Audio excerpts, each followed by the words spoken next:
So మనం join star company యొక్క features చూస్తున్నాము. ఫీచర్స్ లో ఫస్ట్ ఫీచర్ వచ్చేసి artificial person created by law.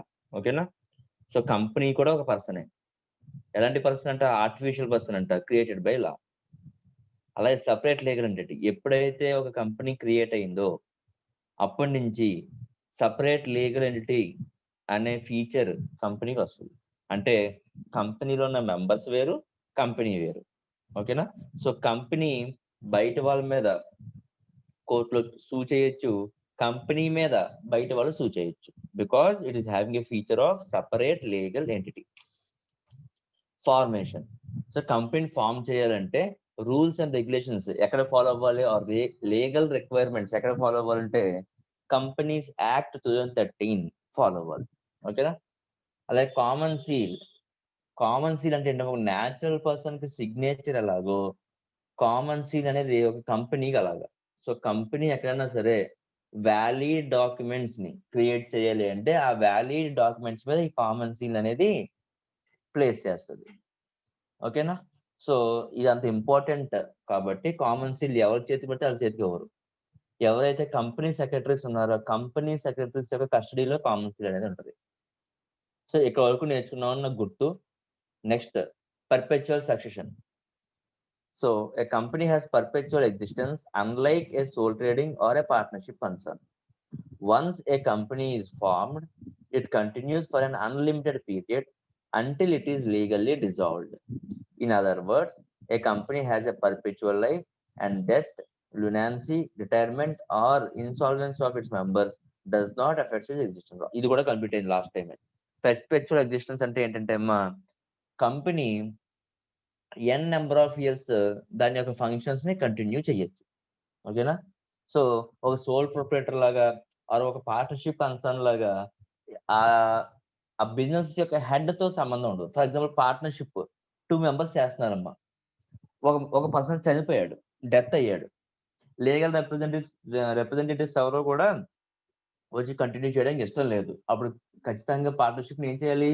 Close చేయాలి. అలాగే సోల్ ప్రొప్రైటర్షిప్. ఓకేనా? లునాన్సీ పిచ్చోడు అయిపోయాడు. లీగల్ రిప్రజెంటేటివ్స్ ఎవరో కూడా దానికి ఆ బిజినెస్ కంటిన్యూ చేయడానికి ఇంట్రెస్ట్ లేదు. ఏం చేయాలి? బిజినెస్ ని క్లోజ్ చేయాలి. అలా సోల్ ప్రొప్రైటర్షిప్ లోని పార్ట్నర్షిప్ లోని ఉన్న నెగటివిటీని పోగొట్టడానికి కంపెనీ ఫార్మ్ ఆఫ్ ఆర్గనైజేషన్ లో ఉన్న మెయిన్ ఫీచర్ ఏంటంటే పర్పెచువల్ సక్సెషన్. మెంబర్స్ ఇన్సాల్వెంట్ అయినా, మెంబర్స్ రిటైర్మెంట్ అయినా, మెంబర్స్ లునాన్సీ అయినా, మెంబర్స్ డెత్ అయినా కానీ కంపెనీ మాత్రం రన్ అవుతూనే ఉంటది. సో మెంబర్స్ యొక్క సిచ్యువేషన్ తోటి కంపెనీకి ఎలాంటి సంబంధం లేదు. మెంబర్స్ ఎలాంటి సిచ్యువేషన్ లో ఉన్నా కంపెనీ మాత్రం రన్ అవుతూనే ఉంటుంది. సో ఇది పర్పెచువల్ ఎగ్జిస్టెన్స్. ఆర్ ఇదే పాయింట్ ఏమని పిలుస్తారంటే పర్పెచువల్ సక్సెషన్. కంటిన్యూ అవుతూనే ఉంటది. So these are the 5 points మనం ఆల్రెడీ డిస్కస్ చేసాం. Next 6th point limited liability of members. ఓకేనా? The liability of a member of a company is limited to the extent of the amount of share he hold. For example, if Jashwant hold one share of rupees 10 and has paid rupees 7 on that share, his liability would be limited only up to rupees 3. Beyond this, he is not liable to pay anything towards the debts or losses of the company. వేరే చాలా clear చెప్పాడమ్మా. ఏమంటున్నాడు చూడండి. Soul ప్రాపర్టీషిప్ అనుకోమ్మా, నేను capital తీసుకొచ్చిన 10 lakhs. 10 lakhs పెట్టి ఒక electrical shop పెట్టాను. Soul proprietor, నేను ఒక్కడనే ఓనర్ని. నేను ఒక్కడనే క్యాపిటల్ తీసుకొచ్చాను. ఎంత అంటే 10 lakhs. ఒక 3 years బిజినెస్ చేశాను. థర్డ్ ఇయర్ ఎండింగ్ కల్లాని 15 lakhs అప్పు ఉందమ్మా. 15 lakhs అప్పు ఉంది. సో 4th year కూడా నేను బిజినెస్ చేశాను. 4th year మిడిల్ కి ఇంకొక 2 lakhs యాడ్ అయింది అన్నమాట అప్పులకి. అంటే టోటల్ గా 17 lakhs. నేను తెచ్చింది 10 lakhs క్యాపిటల్. కానీ ఈ రోజుకి 4th year లో సమ్ మార్చ్ లోనో ఏప్రిల్ లోనో 17 lakhs అప్పు ఉంది. సో నాకు అర్థమైపోతుంది అన్నమాట, కంపెనీని నేను ఇంకా కంటిన్యూ చేయలేనండి. సో కంపెనీని కంటిన్యూ చేయలేని కాబట్టి నేను ఏం చేస్తున్నానంటే కంపెనీని క్లోజ్ చేసేస్తున్నాను. క్లోజ్ చేయాలంటే ఏం చేయాలి? 10 lakhs నాకు క్యాపిటల్ ఉంది బిజినెస్ లోని. ఆ 10 lakhs కూడా ఎవరికైతే అప్పు ఉన్న వాళ్ళో వాళ్ళందరికీ నేను పేమెంట్ చేస్తాను. నా ఆస్తులు అమ్మేసి నా బ్యాంక్ బ్యాలెన్స్ తీసుకొచ్చి, ఆస్తులు అంటే బిజినెస్ యొక్క ఆస్తులు నేను మాట్లాడుతుంది, పర్సనల్ ఆస్తులు కాదు. ఓనర్ యొక్క సోల్ ప్రొప్రైటర్ బిజినెస్ లో ఉన్న ఆస్తులు ఏవైతే ఉన్నాయో ఆస్తులన్నీ అమ్మేశాను. బ్యాంక్ బ్యాలెన్స్ అన్ని తీసి ఇచ్చేసాను. 10 lakhs సర్దుబాటు చేశాను. ఇంకా 7 lakhs ఉంది.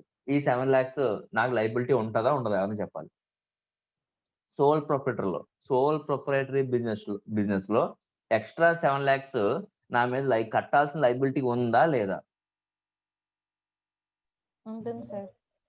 నా సొంత ఆస్తి, నా ఓన్ ఇంటికెళ్ళి ఇంట్లో ఉన్న ఆస్తులు అమ్మేసైనా గానీ ఆ 7 lakhs కట్టాల్సిందే.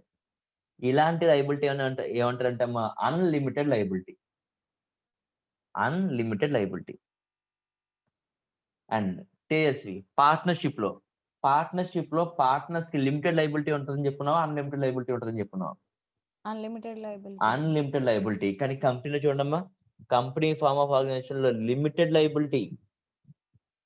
ఇది ఎలాగా అంటే, ఫర్ ఎగ్జాంపుల్ కంపెనీకి టోటల్ షేర్ క్యాపిటల్ 1 lakh ఉందనుకుందాం. చాలా చిన్న కంపెనీ అనుకుందామా. ఎగ్జాంపుల్ చెప్తున్నాను కాబట్టి నేను తక్కువ అమౌంట్ చెప్తున్నాను. 1 lakh ఎక్కడ ఏ కంపెనీకి ఉండదు. ఎగ్జాంపుల్ కాబట్టి చెప్తున్నాను. 1 lakh ఉంది కంపెనీ యొక్క క్యాపిటల్. కంపెనీ 1 lakh ఏం చేసిందంటే ఒక 1000 మెంబర్స్ కి పంచిందనమాట. ఆ 1 lakh 1000 మెంబర్స్ కి పంచింది. అంటే 1000 మెంబర్స్ కి పంచిందంటే 1000 పీపుల్ ఒక్కొక్క షేర్ కొనుక్కున్నట్టు. ఒక్కొక్క షేర్ వాల్యూ ఎంత? 100 సార్. 100 రూపీస్. ఇప్పుడు ఈ 100 రూపీస్ లోని కంపెనీ ఏం చేసిందంటే, కంపెనీ స్టార్ట్ అయ్యేటప్పుడు ఒక 10 రూపీస్ తీసుకుంది. కంపెనీ ఫంక్షన్స్ స్టార్ట్ చేసేటప్పుడు 10 రూపీస్ అన్నాం. కొంచెం బిల్డింగ్ కట్టింది. మొత్తం దాని రెగ్యులర్ బిజినెస్ లోకి ఎంటర్ అయింది. ఒక 30 రూపీస్ తీసుకుంది. Total each and every person నుంచి ఎంత తీసుకుంది? 40 రూపీస్ తీసుకుంది. కంపెనీకి 4th year లోనో 5th year లోనో 2 lakhs అప్పు పడింది. 2 lakhs అప్పు పడిందమ్మ. ఇప్పుడు 2 lakhs అప్పు పడింది కదా. ఈ 2 lakhs అప్పు పడేటప్పుడు ఈచ్ అండ్ ఎవ్రీ పర్సన్ దగ్గరికి వెళ్ళి నేను 2 lakhs అప్పు పడాను, 2 lakhs ఇవ్వండి అంటే ఇస్తాడా? ఇవ్వడు. ఎందుకు ఇవ్వడంటే లిమిటెడ్ లయబిలిటీ. సార్ మరి ఎంత ఇస్తాడో చెప్పనా? 60 రూపీస్ ఇస్తాడు. అవును, each and every person 60 rupees ఇస్తాడు. ఎందుకు? తను ఒప్పుకున్న షేర్ వాల్యూ ఎంత? 100. 100లో ఆల్రెడీ ఎంత కట్టాడు? 40. ఇంకెంత కట్టాలంటే ఈ 60 రూపీస్ కడతాడు తప్ప ఆ 2 lakhs అప్పు ఇది సంబంధం లేదు. Limited liability. ఇంకొకసారి చదువుతాను చూడండమ్మా. The liability of a member of a company is limited to the extent of the amount of shares he holds.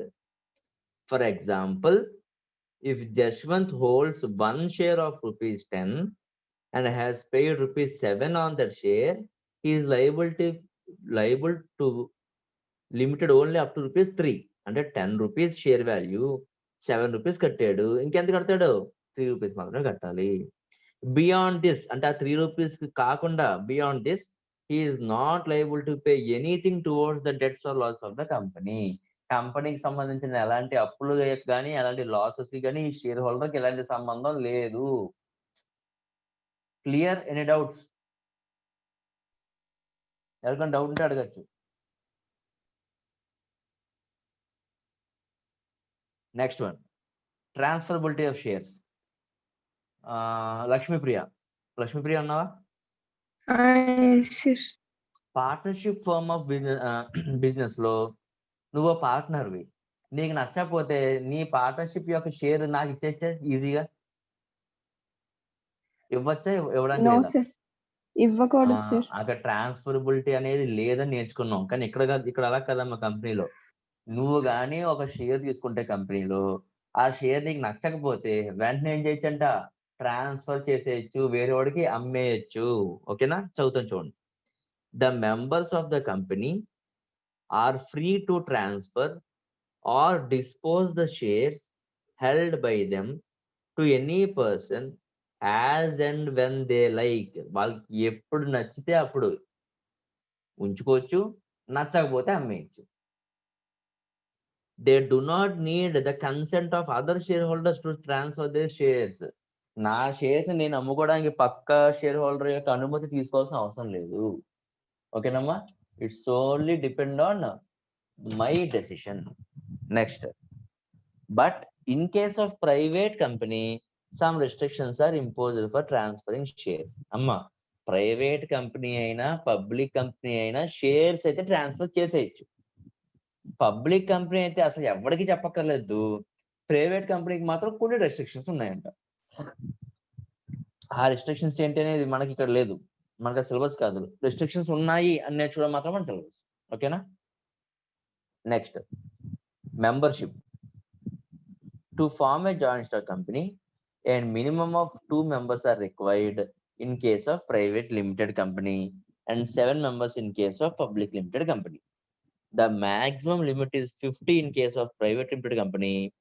There is no limit on the number of members in case of a public limited company. Okay na? So amma ikkada maximum limit is 50 ana unda me book లో కూడా, మీ text book లో కూడా? Yes, sir. అదే మార్చిందమ్మ. 50 కాదమ్మా, 200 మారింది ఇప్పుడు.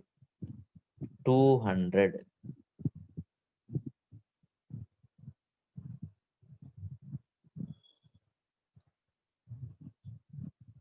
So ఒకసారి చూడండి, మెంబర్షిప్ అంటే అర్థం ఏంటి? ఎంతమంది ఒక కంపెనీలో మెంబర్స్ కింద అవ్వచ్చు. మెంబర్షిప్ కంపెనీస్ మెయిన్ గా రెండు ఉన్నాయమ్మా. ఒకటి ఏంటంటే public company, private company. Sir వీటి మీనింగ్ ఏంటి? వీటి మీనింగ్ అనేది నెక్స్ట్ పేజ్ లో చదువుకుంటాం. పేజ్ నెంబర్ చూడండి ఒకసారి. 61 లో ఉన్నాయా ప్రైవేట్ కంపెనీ పబ్లిక్ కంపెనీ? చూడండి ఒకసారి పక్క పేజ్ లో. అక్కడ దాని మీనింగ్ అక్కడ నేర్చుకుందాం. నేను ఇప్పుడు మీనింగ్ గురించి మాట్లాడలేదు, మెంబర్షిప్ గురించి మాట్లాడుతున్నాను. ఓకేనా? మెంబర్షిప్ ఏంటంటే, ఒకవేళ పబ్లిక్ కంపెనీ అనుకోమ్మా, పబ్లిక్ కంపెనీ స్టార్ట్ చేయాలి అంటే మెంబర్షిప్ ఎంత ఉండాలి? ఓకేనా? పబ్లిక్ కంపెనీ స్టార్ట్ చేయాలి అంటే ఓకేనా, మినిమం 7 people ఉండాలి, 7 persons ఉండాలి. ఓకేనా? అదే ప్రైవేట్ కంపెనీ అనుకోండమ్మా, మినిమం 2 members ఉండాలి. ఓకేనా? పబ్లిక్ కంపెనీ మాక్సిమం ఎంతమంది ఉండొచ్చు? మాక్సిమం అన్లిమిటెడ్ అంట, అన్లిమిటెడ్. అదే ప్రైవేట్ కంపెనీ మాక్సిమం ఎంతంట? ఇప్పుడే మార్చాను, 200 members. అర్థమైందా? అదే ఆ పాయింట్. మళ్ళీ చెప్తున్నానమ్మా, మెంబర్షిప్ ఏంటంటే పబ్లిక్ కంపెనీ అయితే minimum 7 members, maximum unlimited. Private company అనుకోమ్మా, మినిమం 2 members, మాక్సిమం 200 members. ఇది ఎక్కడ నోట్ చేసుకోండి. ఇప్పుడు ఒకసారి TSV చదువుతుంది, చూద్దాం. నేను రాసిన డయాగ్రాము ఆడిచ్చిన థియరీ ఒకటో కాదు, చదవమ్మా. Membership. To form a joint stock company, a minimum of 2 members are required in case of private limited company and 7 members in case of public limited company. The maximum limit is 200 in case of private limited company. There is no maximum limit on the number of members in case of public limited company. అర్థమైందమ్మా? Same కదా? Yes, sir. Okay, note చేసుకోండి ఆ diagram.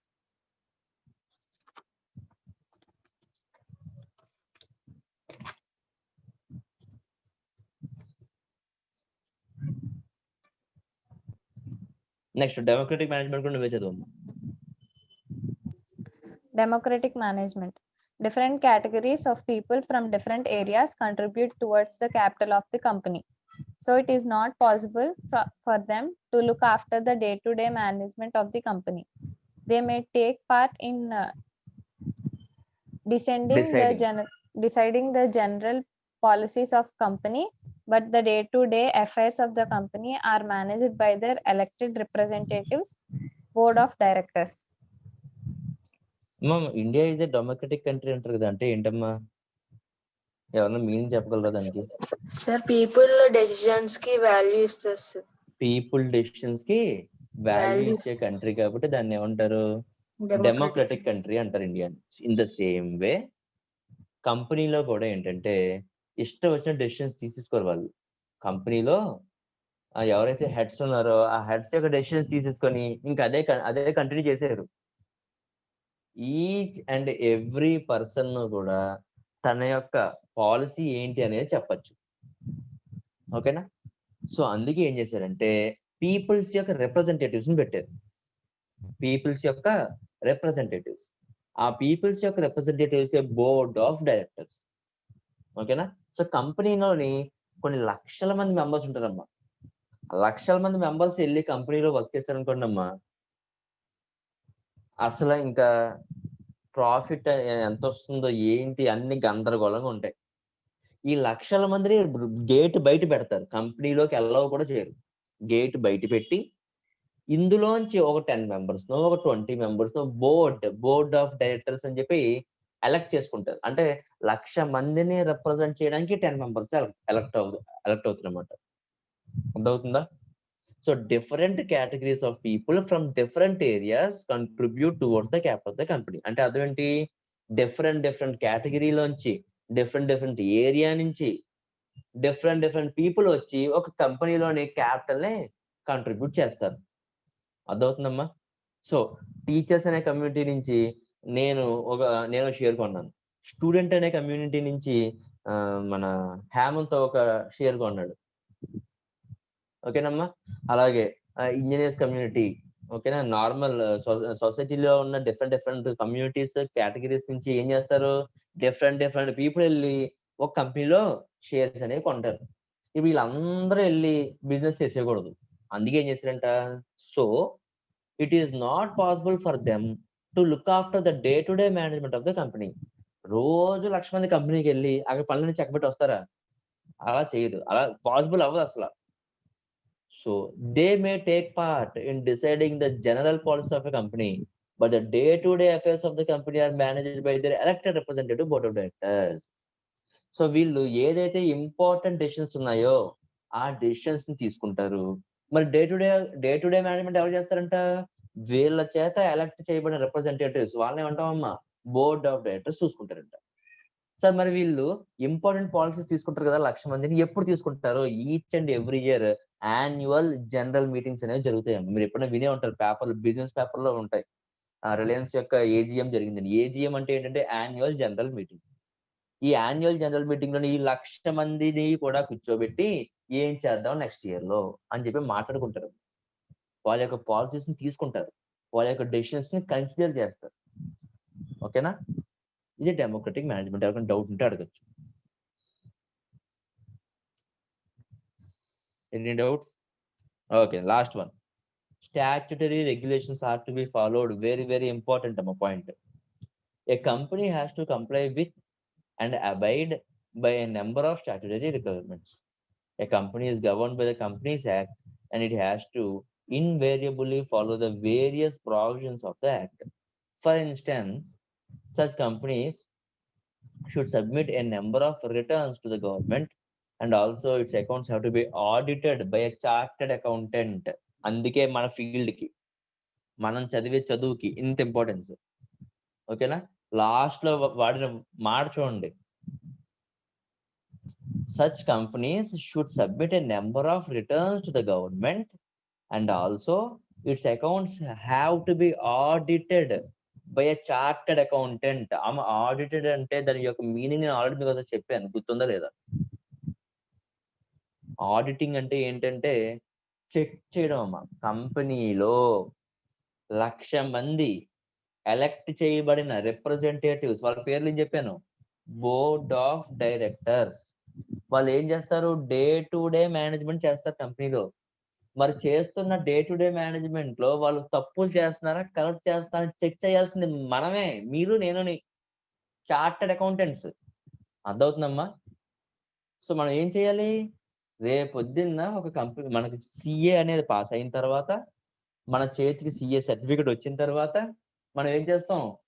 కంపెనీస్కి వెళ్తాం. Companies లో share holders చేత elect చేయబడిన board of directors సరిగ్గా వర్క్ చేస్తున్నారా లేదా చెక్ చేస్తాం. అలా చెక్ చేయమని ఎవరు చెప్తున్నారు?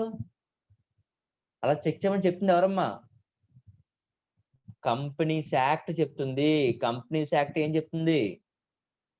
నేను చెప్పిన ఎన్నో రూల్స్ లో ఒక సిఏ అకౌంట్స్ ని చెక్ చేయడం అనేది ఒక రూల్. ఇలాంటి రూల్స్ ఎన్నో ఉంటాయంట, వాటి అన్నిటిని ఫాలో అవ్వాలంట.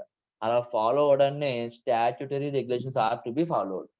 కంపెనీస్ యాక్ట్ చెప్పిన కాంప్లికేటెడ్ రూల్స్ అండ్ రెగ్యులేషన్స్ ఎన్నో ఉంటాయి, ఆ రూల్స్ అన్నిటినీ కూడా ఖచ్చితంగా కంపెనీ ఫాలో అవ్వాల్సిందే. అలా అవ్వాల్సిందే కాబట్టి మన ఫీల్డ్ కి సిఏ ఫీల్డ్ కి ఇంత క్రేజ్. Any doubts?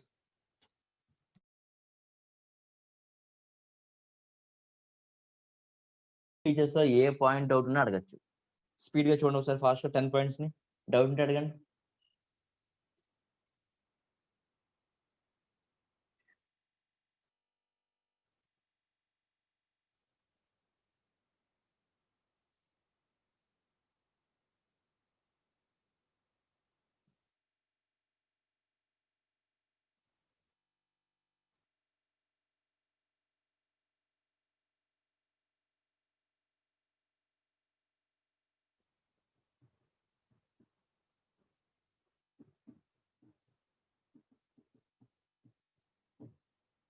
ఏమైనా డౌట్ ఉందా? సుప్రజ, నువ్వు రోజు క్లాస్కి వస్తావమ్మా, చాలా రోజులు తిరిగి కనిపించట్టున్నావు నాకు. సుప్రజ మళ్ళీ వెళ్ళిపోయింది. లేదు, 1 2 3 4 5 6 7 8 members present.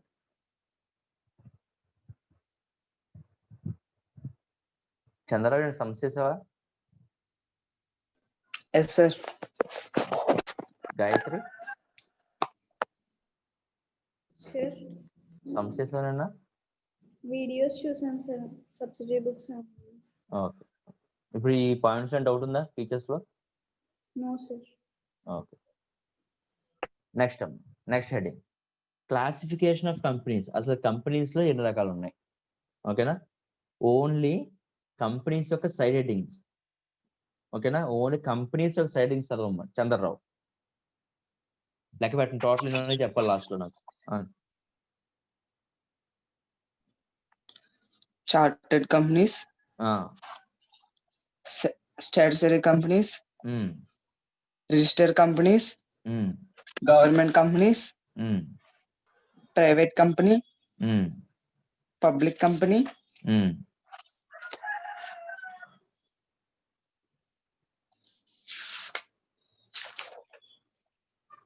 Public company,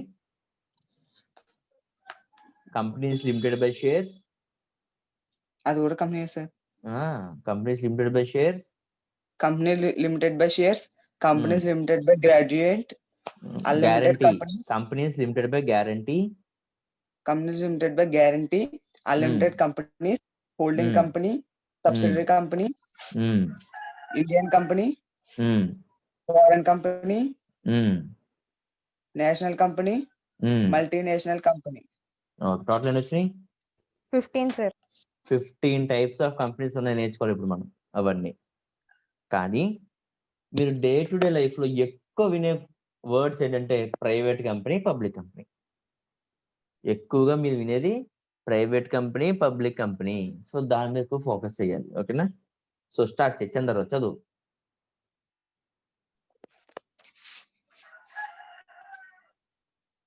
private company. ఓయ్, ఫస్ట్ కంపెనీ ఏంటి? Okay, sir. Companies are of different types. They are classified based on different points of views. A brief description about first each. Company ఏంటి? First company ఏంటి? Chartered company, sir. అంతే, చదువు. అది ఒకటే చదువు, ఇంకేం వద్దు నాకు. చార్టెడ్ కంపెనీ అంటే దాని మీనింగ్ ఏంటి చదువు. The companies which are established by royal character on special sanction of the royal head of the state are called chartered companies. Such companies are granted special privileges and powers to achieve the defined objectives. Example, East India Company, Bank of England, extra. Such kind of companies do not exist nowadays. So first మనం నేర్చుకుంటే company ఇప్పుడు అసలు లేవంట. అలాంటి companies గురించి first ఇప్పుడు నేర్చుకుంటున్నాం. ఏంటి companies? Chartered companies. Chartered companies అంటే అర్థం ఏంటంటే అమ్మా, ఇది వరకు ఓకేనా, బ్రిటిష్ రూల్స్ టైంలో రాయల్ ఫ్యామిలీస్ అనేవి ఉండేవి. Royal family of England, royal family of British. ఓకేనా, అలాగే మన ఇండియాలో నిజాం రూల్ ఉండేది. ఓకేనా, సో ఇలాగా ఈ రాయల్స్ ఎవరైతే ఉన్నారో మైసూర్ రాయల్స్ ఉండేవారు. సో వీళ్ళందరూ ఏంటంటే కంపెనీస్ ని వాళ్ళు ఎస్టాబ్లిష్ చేసేవారమ్మా. సో అలాంటి రాయల్ ఫ్యామిలీస్ చేత ఏ కంపెనీ అయితే ఎస్టాబ్లిష్ చేయబడిందో వాటిని ఏమంటారంటే చార్టర్డ్ కంపెనీస్ అంటారు. సో అందుకే ఇది ఏమన్నా చూడండి, the companies which are established by the royal charter or special sanction of the royal head of the state are called chartered companies. Such companies are granted special privileges and powers to achieve the defined objectives. For example, East India Company. East India company దానికి ఇచ్చిన powers, దానికి grant చేసిన special privileges ఏంటి? ఇండియాలోకి enter అవ్వడం, ఇండియాను occupy చేయడం. Main special privilege grant, దానికి ఇచ్చిన పవర్స్ ఏంటంటే మెయిన్ అదే. బ్యాంక్ ఆఫ్ ఇంగ్లాండ్ దానికి ఇచ్చిన స్పెషల్ ప్రివిలేజెస్ ఏంటి? ఎవరికి కావాల్సిన వాళ్ళకి ఇష్టం వచ్చిన లోన్స్ తీసుకోండి, ఆ కంట్రీస్ ని హోల్డ్ చేయండి. సో ఈ రాయల్ కంపెనీస్ చేత ఏ కంపెనీ అయితే royal head of the royal families చేత ఏ కంపెనీ అయితే ఎస్టాబ్లిష్ చేయబడిందో ఆ కంపెనీస్ ని చార్టెడ్ కంపెనీస్ అంటారు, which are not in existence in these days. ఇప్పుడు అవి ఎగ్జిస్టెన్స్ లో లేవు. అది first type of company. Second type of company Statutory company. A company which is created- స్టాట్యూటరీ కంపెనీ. Statutory company. A company which is created by special act of parliament or assembly. Any state is called statutory company. The Bank of India, Reserve Bank of India, yes sir, Reserve Bank of India and Life Insurance Corporation, Unit Trust of India, extra example of statutory companies. So ఏంటంట, ఏదైనా ఒక country యొక్క parliament కానీ, ఏదైనా ఒక state యొక్క assembly కానీ ఒక పర్టికులర్ యాక్ట్ పాస్ చేస్తుందమ్మా. ఆ యాక్ట్ ద్వారా ఏదైనా కంపెనీ ఎస్టాబ్లిష్ అవుతుంటే ఆ కంపెనీస్ ని స్టాట్యూటరీ కంపెనీ అంటారు. ఎలా రావాలి ఎస్టాబ్లిష్మెంట్ లోకి? Either by parliament of a country or by legislative assembly of a state. ఈ రెండిటి నుంచి బయటకు వచ్చిన యాక్ట్ వాళ్ళు ఏం పాస్ చేస్తారు? మా పార్లమెంట్ లోని అసెంబ్లీలోని ఏం పాస్ చేస్తారు? యాక్ట్ పాస్ చేస్తారు. అలా వచ్చిన ఒక యాక్ట్ ద్వారా ఏదైనా కంపెనీ ఎస్టాబ్లిష్మెంట్ అవుతుంటే ఆ కంపెనీస్ ఏమంటారమ్మా? Statutory company. అలాంటి కంపెనీస్ యొక్క పేర్లు చెప్పండి. SBI, RBI, LIC, UTI etcetera. Any doubts? Next company Registered company. A company which is established through registration with the Register of Companies under the Companies Act 1956 is called registered company. This type of companies are governed by the above act but subject to the rules of memorandum of association and articles of association of their own. Today, most of companies belongs to the category Infosys, ITC, Wipro, Extra are the examples of registered companies. So registered company అంటే ఏంటో చూద్దాం. ఏ company అయితే companies act 2013 ద్వారా register అవుతున్నాయి. అంటే ఏంటి? Companies act అనే office ఉంటుంది. కంపెనీస్ కి ఒక ఆఫీస్ ఉంటుంది. ఆ రిజిస్టర్ కంపెనీస్ ని రిజిస్టర్ చేసే ఆఫీస్ ఉంటుంది. ఆ రిజిస్ట్రార్ దగ్గరికి వెళ్ళి తన కంపెనీని రిజిస్టర్ చేయించుకోవాలి under the rules of companies act 2013. అలాంటి కంపెనీని ఏమంటారంట? రిజిస్టర్డ్ కంపెనీ అంటారు. వాటికి ఎగ్జాంపుల్స్ ఏంటి? ఇప్పుడున్న కంపెనీస్ అన్ని మాక్సిమం అన్ని కూడా registered companies under companies act 2013. Infosys, Reliance, Wipro, మీరు ఏం తీసుకున్న ఈ కంపెనీస్ అన్ని కూడా registered companies under companies act 2013. ఓకేనా? వీళ్ళు ఏం చేస్తారంట? కొన్ని రూల్స్ అండ్ రెగ్యులేషన్స్ పెట్టుకుంటారంట. ఆ రూల్స్ అండ్ రెగ్యులేషన్స్ ని memorandum of association and articles of association అంటారు. సరే ఏంటి ఎంఓఏ? అండర్లైన్ చేసుకున్నామ్మా. ఎంఓఏ అంటే ఏంటి? ఏ ఎంఓఏ అంటే ఏంటి? ఎంఓఏ అంటే మెమరాండమ్ ఆఫ్ అసోసియేషన్, ఏఓఏ అంటే ఆర్టికల్స్ ఆఫ్ అసోసియేషన్. సింపుల్ వాటి యొక్క మీనింగ్ ఏంటి అంటే rules and regulations of a company. Sir ఏంటి rules and regulations? Next chapter లో నేర్చుకుంటాం. ప్రజెంట్ అయితే మీరు నేర్చుకోవాల్సింది MOA and AOA are the documents containing rules and regulations of the company అంతే. ఎంఓఏ అంటే ఒక డాక్యుమెంట్, ఏఓఏ అంటే ఒక డాక్యుమెంట్. ఏముంటాయి డాక్యుమెంట్స్ అంటే రూల్స్ అండ్ రెగ్యులేషన్స్ ఉంటాయి. Next type of company Government company.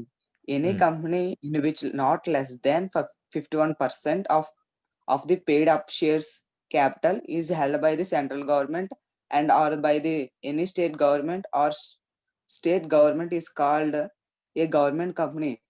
ONGC, NTPC are the example of the government companies. ఎవరన్నా దీని మీనింగ్ చెప్పాలి. చాలా ఈజీ, చాలా సింపుల్ గా ఉంది. మీరు చెప్పండి. ఎవరు తెలిస్తే అది చెప్పచ్చు.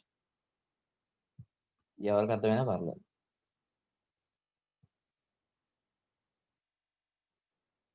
ఎవరికి అర్థం కాలేదా? సరే నేను చెప్తానైతే. ఒక కంపెనీ ఉందమ్మా. కంపెనీలోని నేను ఏం చెప్పాను? షేర్స్ ఉంటాయని చెప్పాను. ఆ షేర్స్ లోని టోటల్ షేర్స్ ఏవైతే ఉన్నాయో కంపెనీకి 51% ఆఫ్ షేర్స్ సెంట్రల్ గవర్నమెంట్ కానీ స్టేట్ గవర్నమెంట్ కానీ కొనుక్కుంది అనుకోండి. ఫర్ ఎగ్జాంపుల్ 1 lakh షేర్స్ ఉన్నాయమ్మా. 1 lakh షేర్స్ ఉన్నాయి. 1 lakh షేర్స్ లోని 51,000 షేర్స్ ని జగన్ గవర్నమెంట్ కొనుక్కుంది, ఆంధ్రప్రదేశ్ గవర్నమెంట్ కొనుక్కుంది. అంటే ఏంటి? ఆంధ్రప్రదేశ్ గవర్నమెంట్ హోల్డ్ చేస్తుంది 51% ఆఫ్ షేర్స్ ని. అలాంటి కంపెనీస్ ఏమంటారంటే గవర్నమెంట్ కంపెనీ అంటారు. మరి జగన్ కంపెనీ అంటే జగన్ గవర్నమెంట్ అంటే నా ఉద్దేశం ఏంటంటే ఆంధ్రప్రదేశ్ గవర్నమెంట్ అని. ఓకేనా? సో ఆంధ్రప్రదేశ్ గవర్నమెంట్ పేరు మీద 51% ఆఫ్ షేర్స్ కానీ ఉంటే ఆ పర్టికులర్ కంపెనీని ఏమంటారు? గవర్నమెంట్ కంపెనీ అంటారు. ఓకేనా? Any doubts? ఈ 4 టైప్స్ ఆఫ్ కంపెనీస్ డౌట్స్ ఉంటే అడగని చెప్తాను. సో ఏంటమ్మా హెడ్డింగ్స్? మళ్ళీ చదవమ్మా Chandrarao. Chartered companies, chartered statutory companies, companies, statutory registered companies, company, registered government companies, company. Government company. ఈ 4 అడగని డౌట్ ఉంటే అడగండి. ఓకే. నెక్స్ట్ కంపెనీ ఏంటంటే ప్రైవేట్ కంపెనీ, పబ్లిక్ కంపెనీ. ఏంటి ప్రైవేట్ కంపెనీ అంటే ఏంటి, పబ్లిక్ కంపెనీ అంటే ఏంటి అని చదువుదాం. ఓకేనా? Tejaswi. Private company. A private company is a very suitable form of carrying on the business of family and small concerns. It is registered under the Companies Act 1956. According to Section 3 of Companies Amendment Act 2000, a private company is one which has the following features. The minimum paid up capital rupees 1 lakh. The minimum number of members is 2. The maximum number of members is 200. It is prohibited from issues of shares to the public. It is prohibited from transfer of shares. అంతే. ఈ 5 పాయింట్లు ఎక్కడైతే మీరు చూసారో ఈ 5 points ఉంటే ఆ company private company. First point ఏంటి? మినిమం పేడ్ అప్ క్యాపిటల్ 1 lakh ఉండాలి. అంటే ఏంటంటే మినిమం ఆ కంపెనీ పెయిడ్ అప్ అంటే డబ్బులు కట్టేసేవాళ్ళు షేర్స్ ఉంటాయి కదమ్మా, ఆ షేర్స్ మనం పే చేస్తారు కదా, పే చేస్తుంది 1 lakh ఉండాలి. Minimum paid up capital 1 lakh ఉండాలి. సార్ పెయిడ్ అప్ క్యాపిటల్ మీద క్లారిటీ చెప్తాను తర్వాత. ప్రజెంట్ అయితే నేర్చుకోండి వాళ్ళు. చూడండి పెయిడ్ అప్ క్యాపిటల్ అంటే మీనింగ్స్ ఏమైనా ఉంటాయి చూడండి నెక్స్ట్ చాప్టర్స్ లో.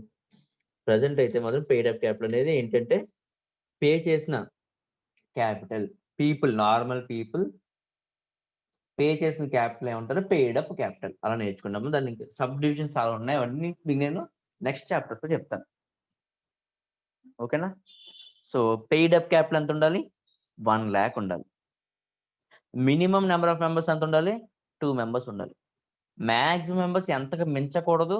200కి మించి ఉండకూడదు. ఓకేనా? బయట పర్సన్స్ కి నార్మల్ పర్సన్ షేర్స్ బయట వాళ్ళకి ఇష్యూ చేయకూడదు. It is prohibited from issue of shares to the public. ఈ 200 మెంబర్స్ కూడా అందరూ మనకు తెలిసిన వాళ్ళు ఉండాలి తప్ప నార్మల్ పబ్లిక్ కి ఇవ్వకూడదు. It is prohibited from transfer of shares. Public company shares transfer చేసినట్టు ప్రైవేట్ కంపెనీ షేర్స్ అంత ఈజీగా ట్రాన్స్ఫర్ చేయకూడదు. ఈ 5 పాయింట్స్ ఉంటే ఆ కంపెనీ ఏమంటారమ్మా? Private company. ఓకేనా? సో ప్రైవేట్ కంపెనీ గురించి ఇంకా డీటెయిల్స్ ఉన్నాయి, చదవం. The private company has to follow all these conditions noted above. It is compulsory for these companies to write private limited after their names. The ownership of these companies is confined only to well-known selected persons. It requires minimum of 2 persons to start a private limited company. Usually, whenever partnership firms are in need of more money to expand their business, they convert themselves into private companies. It may be noted the private companies are exempted from various regulations of Companies Act. In fact, they combine the advantages of both the company and the partnership form of business organization. పై చెప్పిన 5 points అయితే కంపల్సరీగా follow అవ్వాలి. ఏంటి? Paid up 1 lakh, minimum 2, maximum 200, prohibited to issue shares to public, prohibited from transfer of shares. ఇవైతే compulsory. వీటితో పాటు కొన్ని ఉన్నాయంటే ఏంటంటే అవి ప్రతి ప్రైవేట్ కంపెనీ పేరు చివర కూడా ప్రైవేట్ లిమిటెడ్ అని రాయాలి. ఇంకేం చేయాలంట? The ownership of these companies is confined only to well selected persons. ఎవరైతే 200 పర్సన్స్ ఉన్నారో ఆ 200 పర్సన్స్ లో మనకు బాగా తెలిసిన పీపుల్ కి మాత్రం మేనేజ్మెంట్ అనేది వాళ్ళ చేతికి ఇవ్వాలి. ఓనర్షిప్ అనేది వాళ్ళ చేతికి ఇవ్వాలి. It requires minimum of 2 persons to start a private company. ఇది ఆల్రెడీ మనం నేర్చుకున్నాం పైన. సో వదిలేస్తున్నాను. Usually whenever partnership firm. So partnership firm ఇప్పుడు వరకు పార్ట్నర్షిప్ ఫర్మ్ కింద కంటిన్యూ అవుతుంది. అది ఇంకా ఎక్స్పాండ్ అవుదాం అనుకుంటుంది. ఇంకా ఎక్కువ పీపుల్ని తీసుకుందాం అనుకుంటుంది తన మేనేజ్మెంట్ లోకి. అప్పుడు ఏం చేస్తుందంట? ప్రైవేట్ కంపెనీ కింద మారుతుందంట. Usually whenever partnership firms are in need of more money to expand this business, they convert themselves into private companies. అప్పటి వరకు పార్ట్నర్షిప్ లో ఉన్నాయి, కొంచెం ఎక్స్పాండ్ చేద్దాం అనుకుంటున్నాయి, అప్పుడు ప్రైవేట్ కంపెనీ కింద మారుతాయి. It may be noted that private companies are exempted from various regulations of the Companies Act. So public కంపెనీకి ఉన్న రెస్ట్రిక్షన్స్ ప్రైవేట్ కంపెనీకి ఉండవు. కాబట్టి పార్ట్నర్షిప్ నుంచి ఈజీగా ప్రైవేట్ కంపెనీలోకి మారచ్చు. In fact they combine the advantage of both the company and partnership form of business organisation. So private company ఎలా ఉంటుందంటే తక్కువ పీపుల్ 200 మెంబర్స్ తో చేయొచ్చు. ఓకేనా? కంపెనీ కూడా లిమిటెడ్ లైబిలిటీ అనేది ఎంజాయ్ చేయొచ్చు. So it is a combination of partnership firms and companies. ఈ డీటెయిల్స్ అన్ని కూడా ప్రైవేట్ కంపెనీకి సంబంధించినవి. మెయిన్ ఇంపార్టెంట్ అయితే మాత్రం 6 పాయింట్స్ ఉన్నాయమ్మా. 6 ఇంపార్టెంట్ పాయింట్స్ ఉన్నాయి. ఫస్ట్ పాయింట్ చెప్తాను చూడండి. పెయిడ్ అప్ క్యాపిటల్ 1 lakh ఉండాలి. సెకండ్ పాయింట్ మినిమం 2 మెంబర్స్ ఉండాలి. థర్డ్ పాయింట్ మాక్సిమం 200 మెంబర్స్ ఉండాలి. Fourth point shares public issue చేయకూడదు. ఫిఫ్త్ పాయింట్ షేర్స్ ఇష్టం వచ్చినట్టు ట్రాన్స్ఫర్ చేయకూడదు. అండ్ సిక్స్త్ పాయింట్ కంపెనీ పేరు చివర ప్రైవేట్ లిమిటెడ్ కంపెనీ అని ఉండాలి. ఇలా ఉంటే ఆ కంపెనీస్ ఏమంటారమ్మా? ప్రైవేట్ కంపెనీస్ అంటారు. Any doubt? నెక్స్ట్ అమ్మా పబ్లిక్ కంపెనీ. పబ్లిక్ కంపెనీ అంటే ఏంటి? చదవమ్మా. Public company. It is suitable form of company for carrying on the business at large scale involving huge amount of capital. Partnership నుంచి కంపెనీలోకి మారదానే వాళ్ళకి suitable గా ఉండే company ఏంటి? Private company. లేదు, చేయడమే లార్జ్ బిజినెస్, లార్జ్ స్కేల్ లో బిజినెస్ చేద్దాం అనుకుంటున్నారు, వాళ్ళకి కావాల్సింది ఏంటమ్మా? Public company. Next. According to Section 3 of Companies Amendment Act 2000, a public company is one which has the following features: a minimum paid up capital of rupees 5 lakh, a minimum number of members is 7, the maximum number of members is unlimited. Such a company must use the word LTD as part of its name.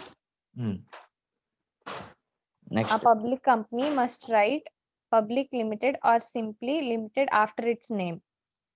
Steel Authority of India Limited, Bajaj Auto Limited, Reliance Industries Limited and Hindustan Lever Limited are the examples of public companies. ఓకేనమ్మా. So private company గురించి already నేర్చుకున్నాం. 6 points ఉన్నాయి అనుకున్నాం. Public company అందులో సగమే 3 points నేర్చుకుంటే చాలు. ఏంటో 3 points? First point, paid up capital 5 lakhs ఉండాలి. మినిమం 5 lakhs ఉండాలి. Minimum number of members 7 members ఉండాలి. Maximum number of members unlimited. ఓకేనా? The maximum number of members is unlimited. ఇంకేమంటాడు చూడండి అమ్మా. ప్రైవేట్ కంపెనీ అయితే పేరు చివర ప్రైవేట్ లిమిటెడ్ అని రాయాలి. పబ్లిక్ కంపెనీ అనుకో మా పేరు చివర ఏం రాయాలంట? లిమిటెడ్ అని ఉండాలంట. ఓకేనా? ఇది పబ్లిక్ కంపెనీ గురించి. సో ప్రైవేట్ కంపెనీ గురించి పబ్లిక్ కంపెనీకి డిఫరెన్స్ అర్థమైందా లేదా? ఏమైనా డౌట్స్ ఉంటే అడగండి. Very important, private company and public company. Any doubts? So Tejaswi next page లో అమ్మా, వేరే కంపెనీస్ వెళ్ళే ముందు distinction between private company and public company ఉంది. పాయింట్స్ మనం ఆల్రెడీ మనం చదివాం, మనకు తెలిసినవే. నువ్వు జస్ట్ నెమ్మదిగా ప్రైవేట్ కంపెనీకి పబ్లిక్ కంపెనీకి డిఫరెన్స్ చెప్తాను. Minimum number of members. Private Hmm. company 2 members, public company 7 members. Okay. Maximum number of members. Private company 50 members, ఓయ్ public company చూడు, ఆలోచించు. 200 sir, 200 sir. Hmm. 200 members, public company no limit. Hmm. Minimum paid up capital. Hmm. Private company 1 lakh, public company 5 lakh. Hmm. Identification. Private company must suffix private limited to its name. Hmm. Public company must suffix public limited to its name. Or simply Limited. limited. Okay. Transfer of shares. Private company. It Hmm. cannot transfer their shares. Hmm. Public company. It can freely sell their shares to others. Okay. Public issue of capital. Private company. It cannot secure capital from the public. Hmm. Public company. It can secure capital from the public. అంటే దీని అర్థం ఏంటంటే private కంపెనీలోని shares ఉంటాయి కదమ్మా, అది transfer చేయడానికి ఉండదు. పబ్లిక్ కంపెనీలో ఫ్రీగా ట్రాన్స్ఫర్ చేయొచ్చు. In the same way private కంపెనీలోని పబ్లిక్ నుంచి డబ్బులు తీసుకోవడానికి లేదు, తెలిసిన వాళ్ళ దగ్గర నుంచే తీసుకోవాలి. పబ్లిక్ కంపెనీలో పబ్లిక్ నుంచి డబ్బులు తీసుకోవచ్చు. ఓకేనా? క్లియర్ కదా ఈ 6 పాయింట్స్? నెక్స్ట్ బ్యాక్ సైడ్ ఉన్న చోట ఇంకో 4 పాయింట్స్ ఉన్నాం. Yes, sir. బ్యాక్ సైడ్ ఇంకో 4 పాయింట్స్ ఉన్నాయి, చదువు. Commencement of business. Private company. It can start its business immediately upon its incorporation. Hmm. Public company. It cannot start its business immediately after its incorporation. It Hmm. has to obtain a certificate for starting. Private company అంటమ్మా ఎప్పుడైతే incorporate అయిందో, incorporate అవడం అంటే ఏంటి? ఎప్పుడైతే register అయిందో, register అయిన వెంటనే అది ఇన్కార్పొరేట్ అయిపోయినట్టే, బిజినెస్ స్టార్ట్ చేసుకోవచ్చు. అంటే ఇది private company. Public company incorporate అయిన వెంటనే దాని యొక్క బిజినెస్ స్టార్ట్ చేయడానికి లేదు. పబ్లిక్ కంపెనీ బిజినెస్ స్టార్ట్ చేయాలంటే ఏం రావాలంట? సర్టిఫికేట్ రావాలి. ఏంటది? Certificate for starting. ఆ సర్టిఫికేట్ అనేది వస్తే తప్ప మనం ఏం చేయడానికి లేదమ్మా. ఏ సర్టిఫికేట్? Certificate of incorporation. మళ్ళీ సర్టిఫికేట్ ఆఫ్ ఇన్కార్పొరేషన్ వచ్చేంత వరకు కూడా వెయిట్. ఫర్ ఎగ్జాంపుల్ ఇది ఎలా ఉంటదంటే 10th క్లాస్ ఎగ్జామ్స్ ఉన్నాయమ్మా. 10th క్లాస్ ఎగ్జామ్స్ రాశారు, మార్క్స్ వచ్చేసినాయి. మార్క్ లిస్ట్ మీకు అందరికి నార్మల్ జిరాక్స్ తీసుకుంటారు. మీరు 10th క్లాస్ తర్వాత ఇంటర్మీడియట్ జాయిన్ అయిపోతారు. అవునా? అదేంటిది? ప్రైవేట్ లిమిటెడ్ కంపెనీ లాంటిది. మీకు ఒరిజినల్ మార్క్ లిస్ట్ వస్తేనే మీ 10th క్లాస్ పాస్ అయినట్టు, ఆ తర్వాత మీరు ఇంటర్లోకి వెళ్ళాలన్నారు అనుకో, దాన్ని అదేంటమ్మా? Public company. In the same way private కంపెనీకి ఎలాంటి సర్టిఫికేట్ రావట్లేదంటే ఇన్కార్పొరేట్ అయితే చాలు, అంటే ఎగ్జామ్స్ రాస్తే చాలు అన్నట్టు. పబ్లిక్ కంపెనీ అలా కాదు, ఇన్కార్పొరేట్ అవ్వాలి అంటే ఎగ్జామ్స్ రాయాలి, సర్టిఫికేట్ కూడా రావాలి. సర్టిఫికేట్ ఆఫ్ ఇన్కార్పొరేషన్ కూడా రావాలంట. అర్థమైందా లేదా? Next Board of directors. Private company. Minimum 2, maximum no limit. ఇది కొత్త Public. పాయింట్ అమ్మా, గుర్తుపెట్టుకోండి. ఓకేనా? బోర్డ్ ఆఫ్ డైరెక్టర్స్ ప్రైవేట్ కంపెనీలో ఎంతమంది ఉంటారంట? మినిమం 2 members ఉంటారంట, maximum no limited. Next Public company. Minimum 3 members, maximum 20 directors. Okay. Next Appointment and retirement of directors. Private company. single resolution is enough to appoint or మార్చుకోండి single resolution తీసేసి general resolution రాసుకోండి general. Next separate resolution is required. Separate cut చేసేసి special resolution. ఇక్కడ మీరు only point మాత్రం నేర్చుకుంటారు, meaning ఇక్కడ నేర్చుకోరు. Meaning నేను తర్వాత చెప్తాను. ఇక్కడ పాయింట్ ఏంటంటే మనం డైరెక్టర్స్ ని ఇంటికి పంపించేయాలన్నా లేదా కొత్తగా డైరెక్టర్స్ ని అపాయింట్ చేసుకోవాలన్నా, డైరెక్టర్స్ అపాయింట్ చేసుకుందామన్నా, డైరెక్టర్స్ రిటైర్మెంట్ చేద్దామన్నా ప్రైవేట్ కంపెనీలో ఏ రెజల్యూషన్ కావాలి? General resolution. పబ్లిక్ కంపెనీలో ఏ రెజల్యూషన్ కావాలి? Special resolution. ఇది ఎక్కడ నేర్చుకోండి అంతే. ప్రైవేట్ కంపెనీకి appointment of directors general resolution సరిపోతుంది. పబ్లిక్ కంపెనీలో స్పెషల్ రెజల్యూషన్ కావాలి. సార్ దాని మీనింగ్ ఏంటి? నెక్స్ట్ చాప్టర్ లో అవన్నీ ఉంటాయి.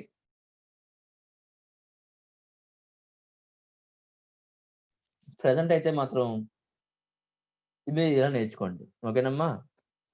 Next point, managerial remuneration. Private company, there are no restrictions on the remuneration of directors and managing directors. Public company, there are restrictions. అమ్మ కంపెనీలో డైరెక్టర్స్ కి రెమ్యూనరేషన్ ఇవ్వాలమ్మా. బోర్డ్ ఆఫ్ డైరెక్టర్స్ వాళ్ళు ఊరికే పనిచేయరు. వచ్చి ఎవరైతే మెంబర్స్ చేత ఎలక్ట్ అవ్వబడతారో ఆ ఎలక్ట్ అయిన పీపుల్ ఏం చేస్తారంట? ఫ్రీగా అయితే పనిచేయరు, వాళ్ళు రెమ్యూనరేషన్ ఇవ్వాలి. ఆ రెమ్యూనరేషన్ అనేది ఎంత ఇవ్వాలి అనేది ప్రైవేట్ కంపెనీలో ఎలాంటి రూల్స్ అండ్ రెగ్యులేషన్స్ లేవు, వాళ్ళ ఇష్టం, ఎలాంటి రెస్ట్రిక్షన్స్ లేవు. పబ్లిక్ కంపెనీలో మాత్రం కొన్ని రెస్ట్రిక్షన్స్ ఉన్నాయమ్మా. కంపెనీస్ యాక్ట్ మీరు ఎంతే ఇవ్వాలి అని చెప్పింది డైరెక్టర్స్ కి, అంతకు మించి ఇవ్వకూడదు. ఓకేనా? సో ఇది difference between private company and public company. మిగతా కంపెనీస్ అండ్ కంపెనీస్ యొక్క అడ్వాంటేజ్ డిసడ్వాంటేజెస్ రేపు కంప్లీట్ చేద్దాం. ఓకేనా? Thank you. Thank you, sir. Okay.